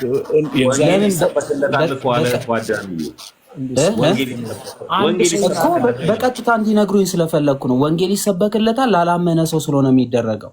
ስለዚህ የዚህ ሰው እምነቱን አጉሎታል አላጎደለውም ነው። እስቲ ሌሎች ሰዎች ብትገልጽልኝ ጥያቄው። ኖ ጥያቄ በቀጥታ ነው የጠየቅኩት። እሺ የጠየቅኩት ጥያቄ ይህ እውነተኛ ስጋ ነው ይህ እውነተኛ ደም ነው ያሉትን እርሶ የተቀበሉትን አንድ ሰው እውነተኛ አይደለም ምሳሌ ብቻ ነው ብሎ ቢል ይሄ ሰው ከእምነቱ ይወጣል አያወጣውም ነው። ሰው በደረሰበት ይመላለስ ይላል የእግዚአብሔር ቃልና ስለ ሰው መናገር አልችልም። የኔ ወንድም ስለ ራሴ ነው የምናገረው። ሃይማኖት ትምህርት አይደል እያወራን ያለ ነው፣ ወንጌላ እያወራን ያለ አንድ ሰው ይሄ ነገር ስጋ አይደለም። እስጢፋኖስ ትልቅ ሰው ኖት እና በክብር ስለሆነ እያወራሁት ያለሁት ይኸውልዎት፣ በደንብ አድርገው ጥያቄውን ይስሙ፣ በደንብ አድርገው እንዲሰሙ ስለምፈልግ አንድ ሰው እርሱ አሁን እውነተኛ የክርስቶስ ስጋና ደም ነው ያሉትን ይህንን ጥያቄ የተናገሩትን የታመኑለትን አልቀበልም ቢል አንድ ሰው ከእምነት ያስወጣዋል አያስወጣው? አላምንም አልቀበልም ካለ ከእምነት ወጥቷል ኦልሬዲ። በጣም አሪፍ። ስለዚህ ይሄ ሰው አልቀበልም ያለው የክርስቶስን ስጋና ደም እዚህ ጋር የሰጠውን ነው ማለት ነው። ዮሐዴ መቀጠል ትችላለህ። ስለዚህ ይህንን የማይቀበል ካለ ከሃይማኖት ወጥቷል፣ የክርስቶስ አማኝ አይደለም፣ የዘላለም ሕይወት የለውም ማለት ነው። ዮሐዴ መቀጠል ትችላላችሁ። መልሱንም ጥያቄ። እሺ ቀጥል። እሺ ጥሩ ጋሼ። ስለዚህ የጌታ ስጋና ደም ነው በሚለው ከተማመንን ይህ የጌታ ስጋና ደም ክርስቶስ ሲሰጣቸው የሰጠበት ምክንያት አለ። የኃጢአት ስርየት ማግኘት ማለት መዳን ነው ብለው ያምናሉ ጋሼ? እንደገና እስቲ ባለቤቴን እያናገርኩ ነበር፣ እንደገና ጠይቀኝ እባክህን። እሺ ችግር የለውም። የኃጢአት ይቅርታ ወይም የኃጢአት ስርየት ማግኘት መዳን ነው ወይስ አይደለም? የኃጢአት ስርየት ማግኘት መዳን ነው እንጂ። እሺ እግዚአብሔር ይስጥልን። አሁን ቅድም የጠቀሱት ክፍል ያስታውሳሉ? ማቴዎስ ስንት ነበር ያሉ? ማቴዎስ ምዕራፍ 26 ቁጥር 26 ጀምሮ። በጣም ጥሩ። ክርስቶስ ስጋውና ደሙ ለምን እንደሰጠው እንመልከትና መዳን ነው የዘላለም ሕይወት የሚሰጥ እንደሆነ እንመለከታለን ማለት ነው። ለመግባባት ነው። እሺ ጋሼ፣ ክርክር ምናምን ጭቅጭቅኛ ቤት ስለማንወድ ነው እንዲህ ተረጋግተን ተግባብተን እየተማማርን ያለ። ማቴዎስ 26 ላይ እንዲህ ይላል፣ ሲበሉም ኢየሱስ እንጀራን አንስቶ ባረከ፣ ቆርሶም ለደቀ መዛሙርቱ ሰጠና እንካችሁ ብሉ፣ ይህ ስጋዬ ነው አለ። ይህ ስጋዬ ነው ብሏል ክርስቶስ። ስለዚህ ስጋ መሆኑ ተማመነ። ቀጥሎ ጽዋንም አንስቶ አመስግኖም ሰጣቸው፣ እንዲህም አለ፣ ሁላችሁም ከእርሱ ጠጡ፣ ከዚህ ከሚሰጣቸው ሁላችሁም ጠጡ አለና ለምን? ስለ ብዙዎች ለኃጢአት ይቅርታ የሚፈስ የአዲስ ኪዳን ደሜ ይህ ነው ይላል። ይህ የሰጣቸው ጽዋ ለምንድን ነው አለ? ስለ ብዙዎች ለኃጢአት ይቅርታ የሚፈስ የአዲስ ኪዳን ደሜ ይህ ነው አለ። ይህ የምንወስደው ወይም ደግሞ የሚወሰደው ጽዋ ወይም ደግሞ ደም ስለ ብዙዎች ለኃጢአት ይቅርታ የፈሰሰው ደምን ነው አይደል እያለ ያለው ክርስቶስ። ደሙን አፍሷል። ስለዚህ ይህንን ደም በወሰድን ጊዜ የኃጢአት ይቅርታን አናገኝም። ምክንያቱ ለኃጢአት ይቅርታ የፈሰሰ ደሙን ስለሆነ እየወሰደ ነው ያለ ነው ማለት። እውነት ነው።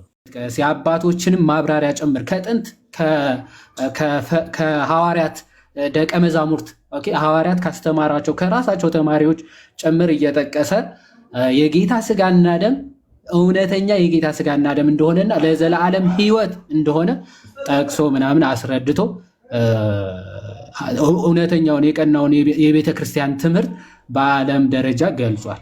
ያንን ሰምተው ደግሞ ወደዚህ መረዳት መድረሶት በጣም ደስ የሚል ነው። እግዚአብሔርም የተመሰገነ ይሁን። ስለዚህ ልክ እርሶም መጀመሪያ መረዳታቸው ያ እንዳልነበረ ስለነገሩን ማለት ነው። እኛም እዚህ ቁጭ ብለን የምንሰራው ምንድን ነው? ይሄንን መረዳት የሳቱ ሰዎች፣ ከቤተ ክርስቲያን መረዳት የወጡ ሰዎች በጣም ብዙ አሉ። ስለዚህ ወደ ቀደመው የቤተ ክርስቲያን እምነትና ወደ መጽሐፍ ቅዱሱ መረዳት ተመለሱ። የተሳሳተ መንገድ ውስጥ ገብታችኋል። እዚህ የቀደመውን እምነት፣ የቀደመውን ትምህርት፣ የቀደመውን የመጽሐፍ ቅዱስ ሀሳብ ተቀበሉ ብለን እየተወያየ ነው። ከሞላ ጎደል እርሶ የቤተ ክርስቲያን ሀሳብን የተቀበሉት። አሁን በፕሮቴስታንት ግን አሁን መሰረተ ክርስቶስም ሄጃለሁ ብለዋል፣ ቃለ ሕይወትም ሄጃለሁ ብለዋል፣ አማኑኤል ምናምን። ከመካነ ኢየሱስ ውጭ ይሄንን የሚያምን ፕሮቴስታንት ዲኖሚኔሽን የለም ከመካነ ኢየሱስ ውጭ እና አሉ። በእርግጥ ፕሪስባይቴሪያን ምናምን የሚባሉ ጥንታውያን የፕሮቴስታንት ዲኖሚኔሽኖች ወደ ውጭ አካባቢ ሊኖሩ ይችላሉ። ኢትዮጵያ ግን በጣም በጥቂቱ ነው የሚገኙት። ኦልሞስት ካሪዝማቲክ እና ፔንቴኮስታል ስለተቆጣጠረው ኢትዮጵያ ውስጥ ያለው ፕሮቴስታንት በጣም ከቀደመው ትምህርት በጣም ዲቫስቴት አድርጓል፣ ርቋል ማለት ነው። እነሱን ወደ መመለስ ስራ ላይ ነን እና ከዚህ አንጻር ነበረ እየተወያየን ያለነው ጋሼ። ጥሩ መረዳት ነው። አሁን የእርሶ የሌሎቹ ሙሉ ወንጌል ምናምን እምነት ብናሳየት ጊዜ እንትን መፍጀት እንዳይሆንብን ዞሮ ዞሮ በጌታ ስጋና ደም ያመኑት ወይም ደግሞ ያነሱት ሀሳብ መረዳት ደስ የሚል ነው። ይበርቱ። ሌሎች ጊዜዎች ደግሞ ስለ ጥምቀትም ስናነሳ ሌላ ጊዜም ስለ ነገረ ስላሴ ነገረ ስጋዊ ስለ ትንሣኤም በምንማማርበት ጊዜ መጥተውም መወያየት ምናምን ይችላሉ። አይ ቲንክ ይበቃል ይመስለኛል። ዮሐንስ 6 ማንሳት የሚጠበቅብን አይመስለኝም። አው ዮሐዴ በዚሁ አጋጣሚ አንድ ነገር አረጋግጠውልን እንዲወጡ እሳቸው ያው ቤተሰብ ምንድነው ፎሎ አድርገናናችኋል። ትልቁ ነገር መማማር ስለሆነ አላማው ቅድም ዮሐዴም እንዳለው እንግዲህ ዛሬ ያው አወያይ ሆኜ በተሙ በኩል ስለተመደብኩ ነው መሀል የምገባው። ይቅርታ እህት ወንድሞች ከስር ያላቸው። ቅድም ምንድነው አንዱ ወንድማችን ገብቶ ሲከራከር የነበረው ሰምተውት ከሆነ አላውቅም፣ እስጢፋኖስ ይሄ የክርስቶስ ስጋ ሳይሆን እንጀራ ነው፣ ስለዚህ ይሄ ምሳሌ ነው እንጂ እውነተኛ የክርስቶስ ስጋ ነው ብዬ አላምንም አለ። በክርስቶስ ትምህርት አንጻር ይህ ሰው ከሃይማኖት ወጥቷል አልወጣም? አልቀበልም። ይሄ ምሳሌ ነው እንጂ የክርስቶስ ስጋና ደም አይደለም፣ ስጋዬ ነው ደሜ ነው እያለ አይደለም ቢልና ክርስቶስ ላይ ቢያምፅ ይህ ሰው ከሃይማኖት ወጥቷል አልወጣም? ይሄንን ለቃሉ ታምነው እርሶ ምስክር ይሰጡናል ማለት ነው። በትምህርቱ መሰረት ሰዎች ላይ ለመፍረድ እኔ ያልሰማሁትን ማላቀው ይፍረዱ ሳይሆን ትምህርቱ ከትምህርቱ ምክንያቱም የዘላለም ሕይወት የሚሰጥ እግዚአብሔር አይደለም። ግን ቃሉን አንድ ሰው አጣሞ እሺ እንበለው፣ ቃሉን አንድ ሰው አጣሞ ሰው ላይ ፍረዱ እያልኩ ሳይሆን መልሱንም ጥያቄውንም ተናግረሃል። በቃ ሰው ቃሉን አጣመመ፣ በቃ አለቀ። ሰው የተጣመመው ምን ይሆናል? እንደዚህ አይነት ትምህርት ቢሰጥ ምን ይሆናል? ጥያቄውንም መልሱንም ስለተናገርክ እኔ መልስ የለኝም። አንደኛ ቆሮንቶስ ምዕራፍ 11 ቁጥር 26 ላይ ላንብብልህ፣ ፈቃደኛ ነህ? ደስ ይላል። ላንብብ የእግዚአብሔርን ቃል ይችላል። አንደኛ ቆሮንቶስ ምዕራፍ 11 ቁጥር 26 ላይ ስለ ጌታ እራት ስለ ቅዱስ ቁርባን የሚያስተምረው ነገር ነው ሐዋርያው ጳውሎስ ለቆሮንቶስ ቤተክርስቲያን። ይህን እንጀራ በበላችሁ ጊዜ ሁሉ ይህን ጽዋ በጠጣችሁ ጊዜ ሁሉ ጌታ እስኪመጣ ድረስ ሞቱን ትናገራላችሁና። ቁጥር 27 ስለዚህ ሳይገባው ይህን እንጀራ የበላ ወይም የጌታን ጽዋ የጠጣ ሁሉ የጌታ ስጋና ደም ዕዳ አለበት። ሰው ግን ራሱን ይፈትን፣ እንዲሁም ከእንጀራውም ይብላ ከጽዋ ይጠጥ። ሳይገባው የሚበላና የሚጠጣ የጌታ ስጋ ስለማይለይ ለራሱ ፍርድ ይበላልና ይጠጣልና። እንግዲህ ማብራራት አልችልም የእግዚአብሔርን አሁን እና ከእናንተ ጋር የእግዚአብሔርን ቃል ለማብራራት በምችልበት ኮንዲሽን ላይ አይደለሁም ያለሁት። ትክክል። እግዚአብሔር አምላክ ያክብርልን። ሳይገባው ይህንን ስጋና ደም የበላ በራሱ ላይ ዕዳ አለበት ይላል። እጅግ በጣም ደስ የሚለው ፎሎ አድርጌዎታለሁ። በፈለጉት ሰዓት ላይ በሚችሉት ሰዓት በነፃነት እዛው እያለ ይቀጥላል። ሳይወጡ ጋሺ አሁን የጠቀሱት ክፍል ጋሺ ሳይገባውም ሳይገባውም የሚል ሀሳብ አለውና ይህ የጌታ ስጋና ደም ሳይገባውም ሳይገባውም የሚወስድ ምን ያገኛል ነበር የሚለው። ወይ ጉድ! ግድ የለም የመጽሐፉ ቃል ብቻ ነው የሚነግሩኝ። እዛው ያለው 7 ላይ አንወርዚ ማነር የሚለውን ነው የሚናገረው። ይኸውልህ የእግዚአብሔርን ቃል ምናልባት ግዕዙን አላቅም፣ ግን መጽሐፍ ቅዱስ እንግሊዘኛ ወይ ፈጣሪ ማውራት አልቻልኩም። እሺ እያወርኩ ነው ጋሼ፣ እየሰማን ነው። ይቀጥሉ። እሺ ቁጥር 27ን እስቲ በግዕዙ ንገሩኝ። እናንተ ደስ ይበላችሁ፣ በግዕዙ ንገሩኝ። አይደለም በእንግሊዘኛው ይቀጥሉ፣ ችግር የለም፣ እየሰማን ነው። በግዕዙ ነው መጀመሪያ፣ በግዕዙ ነው መስማት ያለብኝ እኔ። ግዕዙ በጣም አንዳንዴ በጣም ደስ የሚል ዴፊኒሽን ይሰጣል። ግዕዝ ይችላሉ? ስሰማው ደስ ይለኛል፣ ትክክለኛ ትርጉሙንም ስለምትነግሩኝ። እሺ እሺ፣ ቆይ አይ ቲንክ ይሄ እዚህኛው እንትን ላይ ግዕዙ የለኝም መሰለኝ። ግዕዙ ክፈቱላቸው። እሺ እዮባ መክፈት ይችላል። በግዕዙ ስነግሩኝ እኔ ደግሞ በኮይኔ ግሪክ በግሪኩ ልነግራችሁ እችላለሁ፣ ችግር የለውም። እሺ ጥሩ። እንደዛ ከሆነሽ ይኸው መምህር ብርሃኑ ከፍ አድርገናል በግዕዝ ምን በቃሉ ሊለው ነው። ምን አይ ክፈቱትና ማን ነው የሚዩት የሚያደርገኝ? እሺ ግዕዙ መክፈት የሚችል የለም። ስክሪንሻት ላርግልህ እስቲ አዎ፣ ወይ እኔ እዚህኛው ስልኬ ላይ ስለሆነ እኮ ግዕዙ ስክሪንሻት አድርገውና ቆሮንቶስ 11 ከ27 ጀምሮ በኋላ እሳቸው ደግሞ በግሪኩ ሊተረጉሙልን ነው። ዮሐድዬ ኢዮባ መጣች።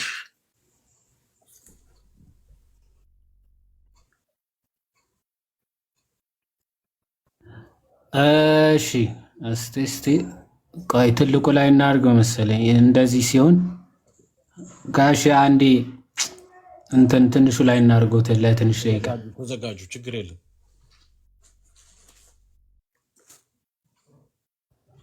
እሺ እንዲህ ይላል ከ27 ወይ ዜኒ ዘበልኦ ለዝንቱ ህብስት ወዘሰትዮ ለዝንቱ ጽዋ እንዘ ይደልዎ ዕዳ ይታሰስዎ በእንተ ሥጋሁ ወደሙ ለእግዚእነ ይላል። 29 ላይ ደግሞ እስመ ዘበልዎ ወዘሰትዩ እንዘ እይደልዎሙ ኦኬ ደይኖ ወመቅሰፍቶ በልዓ ወሰትየ ለርእሶ ለእመ ኢያእመረ ሥጋ እግዚእነ ወኢኮነ ንጹሐ ነፍሱ ይላል። 27 እና 29 እንዲህ ይላል። ወበእንተዚህ ብዙሃን ድውያን ወህሙማን እሙስቴትክሙ ወብዙሃን ይሰብኩ ግብተ ብሎ ይገልጸዋል። እችንም ቁጥር 30ንም ጨምረው ምን ለማለት እንደፈለገ እስኪ ይንገሩ። በጣም ደስ የሚል ነው። በእናትህ እስቲ ግዕዙን ሳትነግረኝ እኔ ግዕዙን መማር የነበረብኝ ቋንቋ ነው፣ የእግዚአብሔር ቃል ስለሆነ የእግዚአብሔር ቃል የሚነገርበት ስለሆነ። ስለዚህ አንደኛ ቆሮንቶስ ምዕራፍ 27 11 27 29 ላይ ይሄንን ሳይገባው የሚለውን ግዕዙ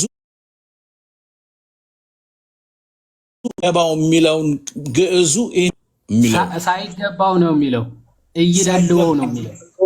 ምን ማለት ነው? እይደልዎ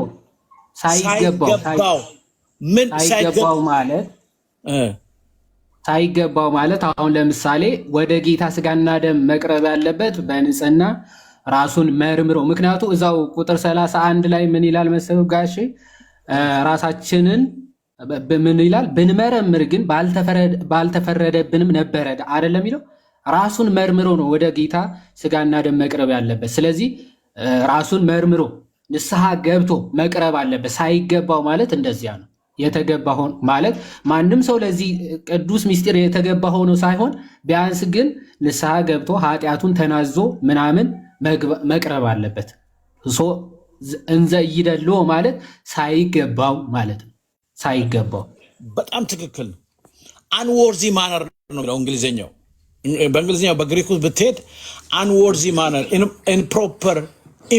ኢምፕሮፐር ወይም በትክክል ባልሆነ መንገድ ነው። የእግዚአብሔር ቃል አንድ ነው፣ በየትኛውም ቋንቋ ቢነገር።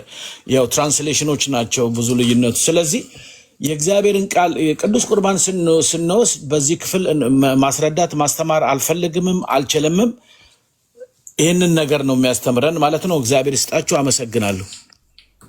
እሺ እግዚአብሔር ይስጥልን ጋሼ። ያው እንዲህ ምን ተፈጥሮ ነው? ራሳቸው ናቸው አያጡት። እሺ ፍጥነት እኔ እኮ ዋናው ጥያቄ እኮ ይሄ አልነበረም። ኤኒዌይስ ሳይገባ የሚበላ ማንም ቢኖር ግን ምንድን ነው ውጤቱ ወይም ደግሞ ምንድን ነው የሚያገኘው የሚለው ነበረ። ባይዘወይ ፍርድ ነው፣ የዘላለም ፍርድ ነው። የጌታ ስጋና ደም ዕዳ ነው የሚያገኘው ይሄን ሰው ማለት ነው። ልክ ተገብቶት ወይም ደግሞ ንስሐ ራሱን መርምሮ ፈትኖ የሚገባው የዘላለም ሕይወትን እንደሚያገኝበት ሁሉ ራሱን ሳይፈትንና ሳይመረምር ለሚወስደው ደግሞ ምን ያገኛል? የዘላለም ፍርድ። ለዛ ነው 31 ላይ ራሳችንን ብንመረምር ግን ባልተፈረደብንም ነበረ ይላል። ፍርድን ይበላል ተብሎ ተነግሮ የለ የጌታ ስጋና ደም ዕዳ አለበት ተብሎ ተነግሮለታል። ቁጥር 29ም ሳይገባው የሚበላና የሚጠጣ የጌታን ስጋ ስለማይለይ ለራሱ ፍርድን ይበላልና ይጠጣልማል። ከዛ ፍርዱ ምንድን ነው? እዛው ቁጥር 33 ላይ ይቅርታ አያይዘህ እንትን እንድትለው ሳይገባው የሚለው ለምሳሌ የጌታ ስጋና ደም እውነተኛ ስጋና ደም አይደለም የሚለውን ያካትታል። ምክንያቱም ስጋና ደሙ አይደለም መታሰቢያ ነው የሚሉ ሰዎች ራሱ ይገባቸዋል የሚለውንም አያይዘህ ሄድበት። ትክክል። ኦፍ ኮርስ ያንንም በሚገባ አሁን ይህንን ሚስጢር አቃለሁ ወይም ደግሞ አይደለም ብሎ የጌታ ስጋ ክርስቶስ ራሱ የጌታ ስጋና ደም ነው ብሎ እየሰጠ አይ የጌታ ስጋና ደም አይደለም ብለህ ከቀረብክ ማይ ብራዘር አንተም ፍርድ የጌታ ስጋና ደም ዕዳ አለብህ ወይም ደግሞ ፍርድን በራስ ላይ ትበላለህ ትጠጣለህ ተብሎ እንደተነገረው ማለት እንደውም አባቶች ማለት ትክክለኛ እምነት ኖሯቸው እኮ ነው።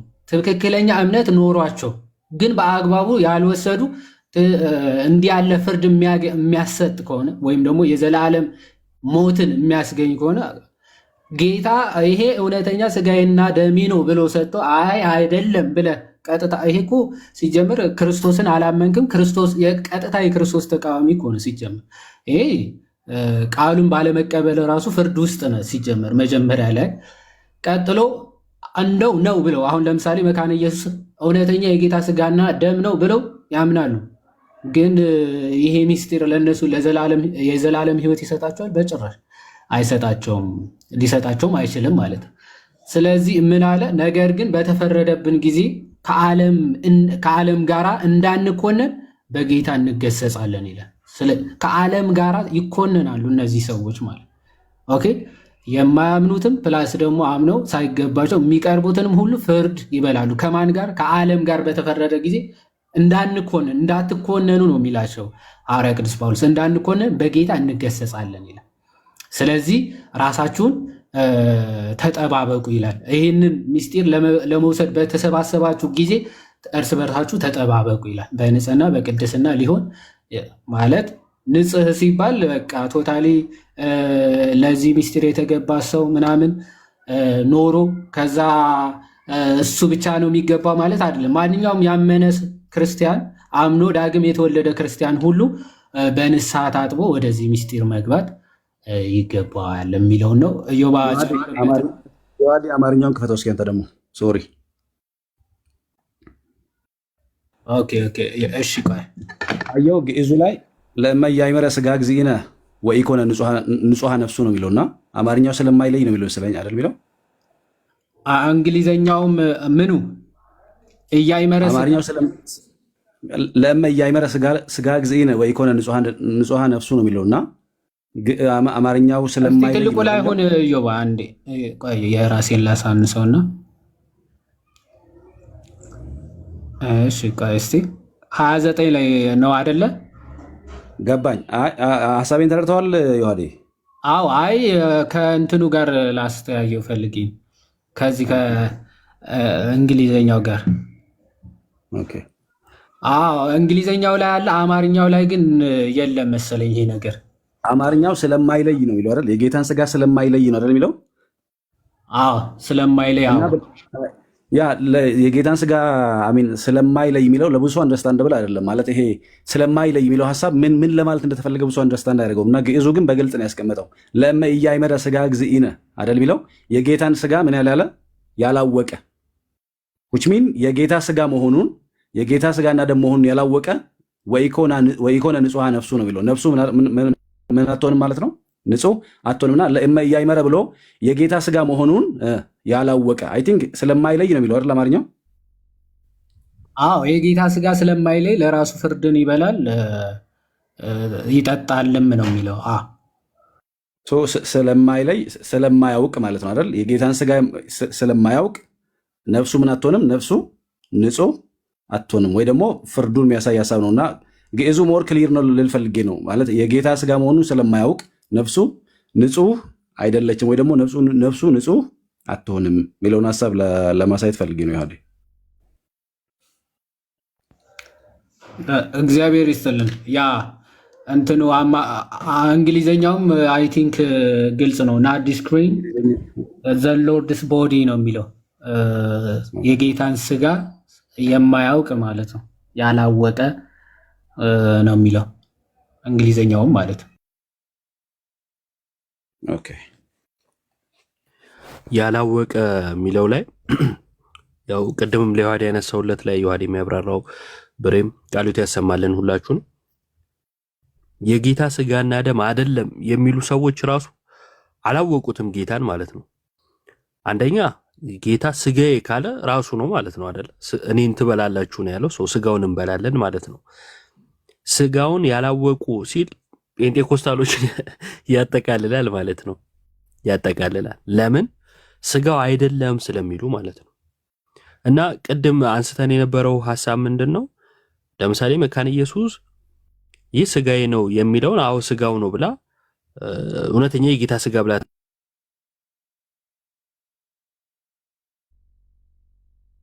ትቀበላለች፣ ህይወት ይሰጣል ትላለች ወዘተ። እሰማለሁ። አሁን ተመልጣ ተቋርጦ ነበር፣ አሁን መጣላ ይሰማል አሁን። እሺ። ስለዚህ ስጋዬ ነው ደሜ ነው ያለውን የጌታን ቃል ተቀብላ አዎ ስጋዬ ነው ስጋው ነው ደሙ ነው ካለች ስጋው አይደለም ደሙ አይደለም ምሳሌ ነው የሚሉት የጌታን ትምህርት ያልተቀበሉት አላወቁትም ማለት ነው። ስለዚህ አይገባቸውም፣ ፍርድን ነው የሚያከማቹት ማለት ነው። ፍርድን ነው የሚያከማቹት። ለዛ ነው ሰዎች ከጌታ ትምህርት በራቁ ቁጥር አምላክ የለሽ እየሆኑ የሚሄዱት። ለዛ ነው አጸያፊ ቃላትን በጌታ ትምህርት ላይ ሲናገሩ የምናየው ማለት ነው። ከዛ ውስጥ አንዱ ሰሞኑን ትላንትና ምናምን ያየነው እንትኖቹ ጴንጤኮስታሎቹ ውስጥ አንዱ ተነስቶ ምን አለ? ሉትራኖቹን በካቻፒ ብለው አይነት ነገር ማለት ነው። በጣም አጸያፊ። ለምን ሲባል እነዚህ ሰዎች አያውቁትም። ስለዚህ ፍርድን ያከማቻሉ። በቃላቸው የተነሳ ይፈረድባቸዋል። ክርስቲያኖች ደግሞ ቆም ብለን ልናስብ ይገባል። በቤተ ክርስቲያናችን ያለውን ክብር እናውቃለን፣ ያለውን ቦታ እናውቃለን። ህይወት ይሰጣል ሲል ጌታ አሜን፣ ብሉ ሲል አሜን አይደለ? ከክርስቲያን የሚጠበቀው ይሄ ነው። ክርስቲያን ማለት ክርስቶሳዊ ማለት ነው። ክርስቶሳዊነት ደግሞ ጌታን አሜን ማለት ነው። የጌታን ቃል ይሁንልኝ ማለት ነው። እሱን እየተውን የጌታንን ምናምን በፍጹም ሊመጣ አይችልምና ከዛ አንጻር ነው ቃሎት ያሰማልን። ሁላችሁንም ይገባ ካለ እንቀበላለን። የህይወት ቃልን እግዚአብሔር ይላክ ያሰማችሁ። ተሜ ድምፅህን አሰማ። ከዛ ላይ ደግሞ እንዴት ነበር የዛሬ ውይይት ምን ይመስላል የሚለውን የተወሰነ ነገር በልና ሰው እናስገባ። ትንሽ ተፈቅዱልኝ። እንፈቅዳለን። አንዴ የታገሰን ተሜ እያወራሁ ነበረ እሰማለሁ። ሚዩት አድርጌ ለካ እያወራሁ ነው። የዋድ እንዴት ነህ? ቀበሌ አሰራቀ ነበረ ጠፋ። የናዝሬት የዋድ አይ ቀበሌ ቀየርኩኝ እኮ ከታወቀ በኋላ ትቀልዳለህ። እሺ ወንድሞች፣ እሺ ቀጥሉ። መልካም ከሙ እስከ መቼ ቀበልኛ እንደምትሆን ነው ግራ የሚገባኝ። ወደ ክፍለ ከተማ አደግ እንጂ ወደ ክፍለ ከተማ እያደግን እንጂ ጎበዝ እንዴ እዛው ቀረን እኮ እዛው መስጊና።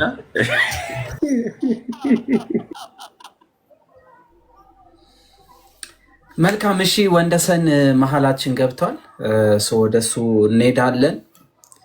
ጥያቄያችን ዛሬ ያው መጽሐፍ ቅዱስ ላይ በደንብ አድርጎ እየመሰከሩ እንዲወጣ ነው። እስካሁን ድረስ የገቡ ሰዎች በጠቅላላ እንግዲህ እየመሰከሩ ነው። ምሳሌ ሳይሆን ነው የጌታ ስጋ ነው ደም ነው እያሉ ነው እየወጡ ያሉት።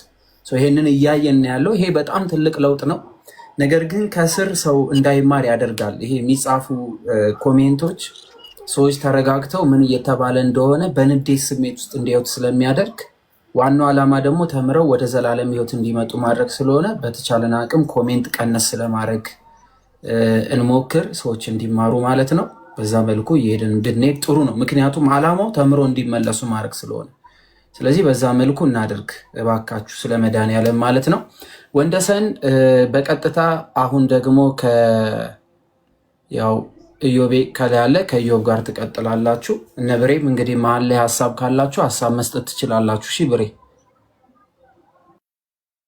እሺ ጥሉ ጋይስ፣ አዳምሻ ወደ ውጭ እየወጣው ነው። መልካም እንግዲህ ወደ ብሬ እድሉ ለብሬ ተፈቀዳችሁልኝ ልቀጥል? እንዴት አለው እንደሰን?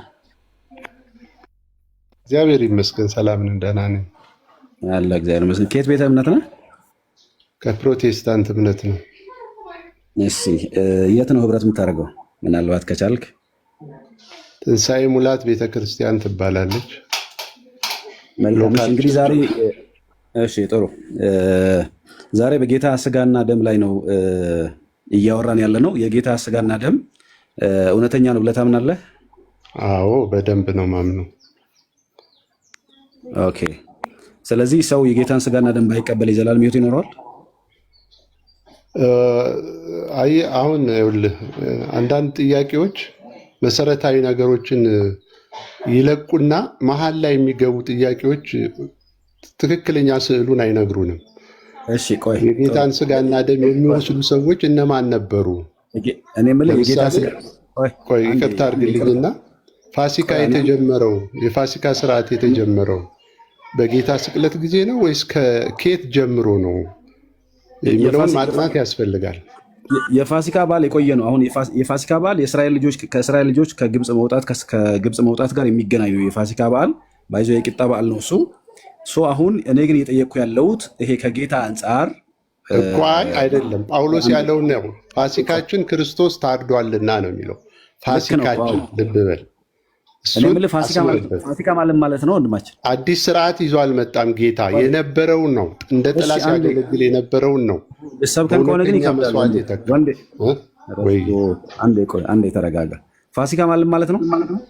ፋሲካ ነፃ መውጣት ማለት ነው። በቃ ፋሲካችን የማለፍ ስርዓት ከግብፅ ባርነት ወደ ከነአን ምድር እግዚአብሔር ሊያገባቸው የወሰንላቸውን ሰዎች የማለፍ ስርዓት ይለዋል። እንደወሰን እየተሰማ ነው። ቆይ እየሰማህን ነው? እየተረጋጋን እንጂ መጀመሪያ የሚጠይቀን መልስ። በጣም ከባድ ነው። ዝም አትጩ። ቆይ መጀመሪያ፣ ከዛ ደግሞ የምትጠይቀውን መልስ። አሁን እሱ የሚጠይቀን ለመመለስ ነው መጀመሪያ። ከዛ በኋላ አይ እኔ እንደዚህ ምናምን ብላ ሌላ ርዕስ አትጀምር። እሺ የሚጠይቅህን መጀመሪያ ጨርስና ከዛ ጥያቄ ካለ በኋላ እንቀጥላለን። መልካም እሺ፣ ቴንክ ዩ ዮሐዴ እና ወንዴ። አሁን መሰረታዊ ትምህርት አይደለም የክርስቶስ ስጋና ደም ጉዳይ? ከአዲስ ኪዳን አንጻር መሰረታዊ ትምህርት ነው። ክርስቲያን የሆነ ሰው ብቻ ክርስቶስን የተቀበለ ሰው ብቻ የሚፈጽመው ስርዓት ነው። ኦፍኮርስ ያልተቀበለማ ገና ወደ እምነትም አልመጣም እኮ። በቃ አሁን የፋሲካን ስርዓት እስራኤል ብቻ ነበር ይወስድ የነበረው።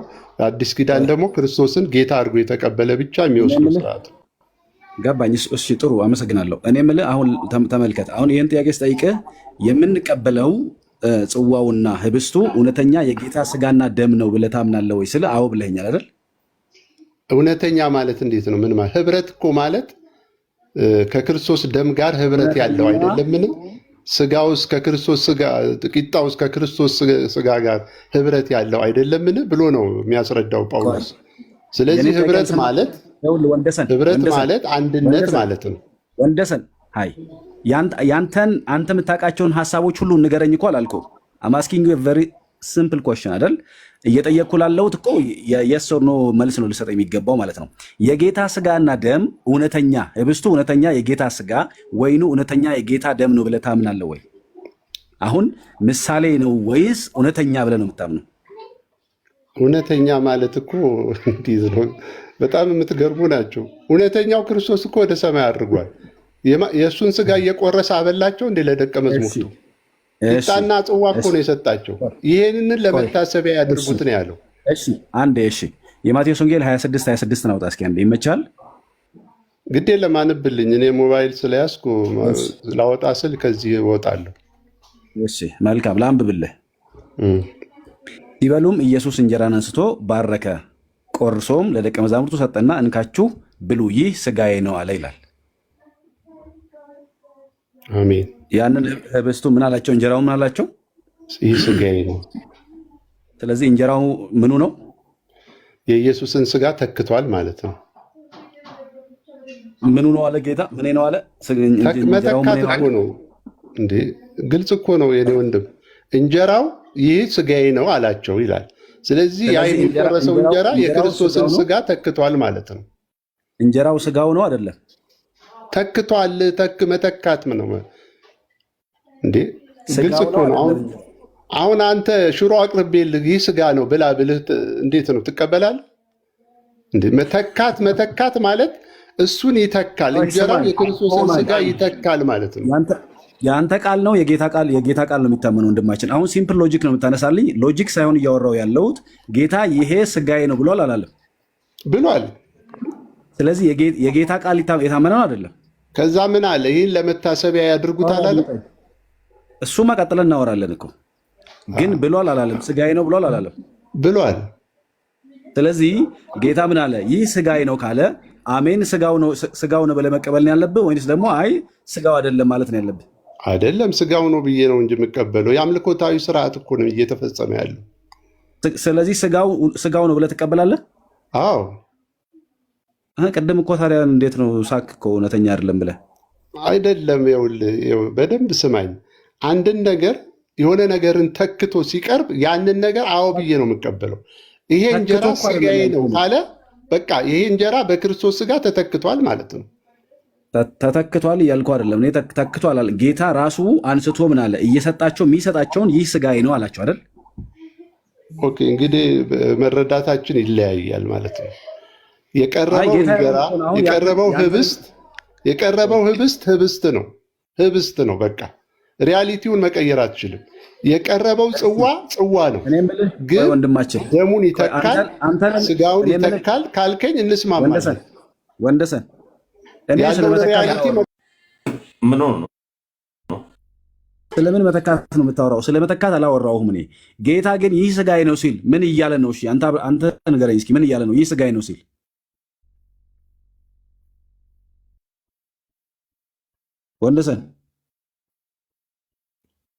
ወንደሰን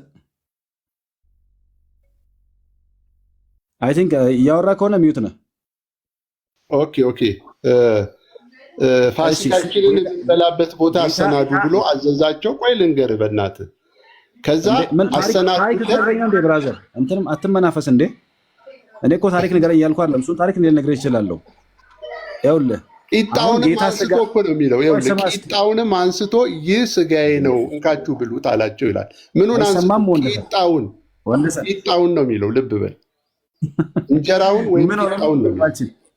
ደህና ነህ አይደል? ግን ስለሆንኩ እኮ ነው የምነግርህ። እኔ ልንገርህ፣ ማንም ሰው እጄን ጠምዝዞ ያልሆነ ነገር እመን እንዲለኝ አልፈልግም። እኔ ሙሉ ሰው ነኝ። በቃ ቂጣውን አንስቶ ወይንም እንጀራውን አንስቶ ነው ያለው። ይህ ስጋዬ ነው አለ።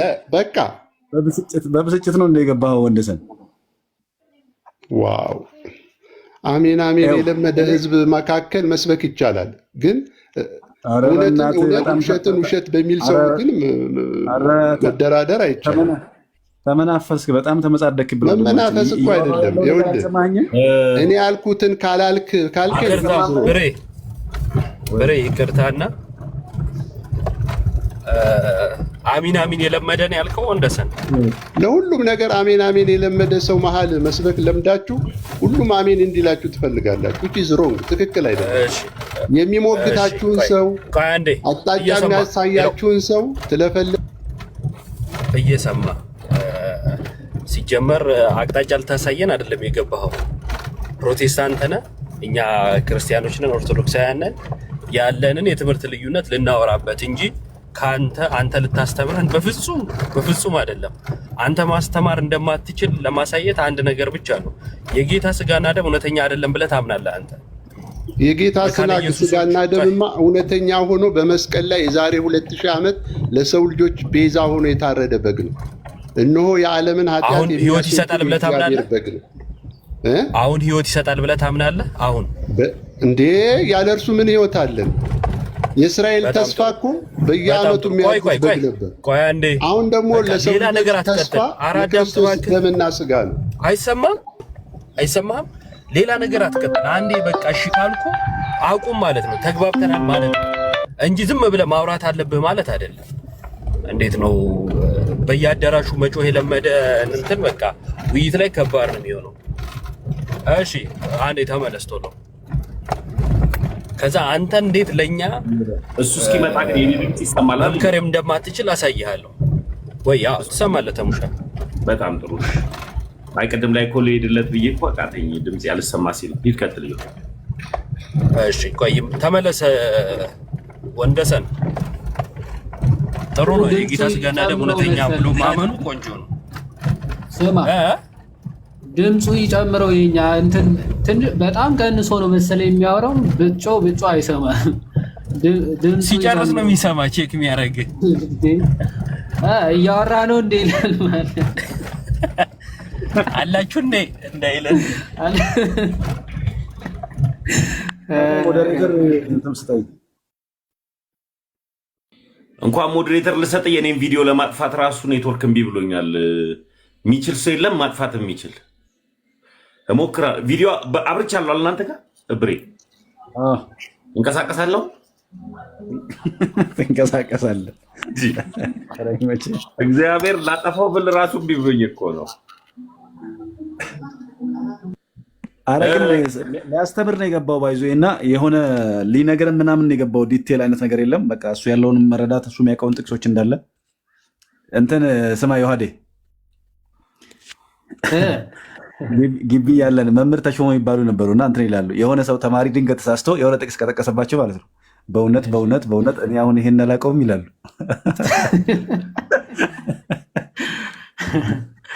አረ ከባድ እኮ ነው። አሁን አንዳንዴ ውስጥ ያለውን ለመናገር ከሆነ የገባው ንግግሩ እኮ ነገር ነው እኮ ያዲ አሜን ሲሉ ሲል ጠጥበል አሜን የሚል ህዝብ ወንዱንም እያለ እየሳማ አሜን የሚል እዛ ጉድ ሰይጣን ፓራላይዝ ያደርጋል። አሜን የሚል ህዝብ በዛበት ለለስል ይዋዴ ቀደምከኝ ቶሎ አይምሮ ላይ አሜን የለመደ ይላል። ኧረ ቶሎ ተመለስ። አይ ምን አለ መሰለህ አንዳንድ ሰው ውይይት ያበላሻል በጣም። ወዬ ኢዮባ አንድ ኦሮምኛ ቪዲዮ ሰምተሃል? እንትን ይላል ፓስተር ነውና አይ ቲንክ ተሜ ሰምተው ይሆን ምናልባት አላውቅም። እንትን ይላቸዋል ማለት ቸርች ውስጥ ነው። አሜን በሉ እስኪ እጃችሁን ከፍ አድርጉ አላቸው። ከፍ አድርጉ ወጋ ኮመለማፍቁ ሰዴት መኪና ቢቱ ሲል አሜን አሉ ማለት 2018 እንዳለ አሜን ሲሉ ሳትሰሩ አላቸው። ሳትሰሩ እንኳን መኪና ዶሮ አትገዙም፣ ዶሮ ራሱ ቅርጫ ነው የምትገቡት ይላቸዋል ማለት ነው። እና አሜን ስለመልመድ ሲያወራ በጣም አሳ ጎርጓሪ ዘንድ ያወጣል ሆነበታ። አሁን ተመለስልና ወዳጃችን አሰለቸን ናውጣ። አሁን ምርጥ ነገር ነው እሱ። አሁን ላስተምራችሁ ነው ምናምን አይነት ነገር ነው ያለውና ማስተማር የማይችልበት እልፍ ምክንያቶች እንዳሉ ሆነው አጠገቡ ስላለው አውርተንለት ነግረነው ከዛን የእውቀት ማነሱን ሞልተንለት ሄዶ የሚያስተምርበትን እድል እንዲያመቻች ነገሮችን እናሳየዋለን ማለት ነው። እና ተመለስ ወንደሰን እባክህ። አጉል ሰዓት ላይ ሰው የሚደውል ሰው ደግሞ አለ። በጣም ክፋት እኮ ነው። እሺ ናውጣ ወንደሰን፣ በፍቅር እየጠየቅኩ ነው። ናውጣ። እኔ እርግጠኛ ነኝ እንድትወጣ ሁሉ አልፈልግም። ወንደሰን ወንዴኮ አውርደው ተመልሶ ከመጣ አውርደውና ኧረ አይወርድም። ከወረደማ አይመጣም። እንደ አሜን ብሎ ጀምሮ ስንት ቪዲዮ አዘጋጅቼ ለሱ ብሩክ እንኳን ደህና መጣ። እንኳን ደህና ቆያችሁኝ። ብሬ፣ ተሙ፣ ኢዮብዬ፣ ዮሐዴ እንዴት ናችሁ? ሰላም ነው? እግዚአብሔር ይመስገን። አለን። እኔ ትንሽ በትላንትናው ትምህርት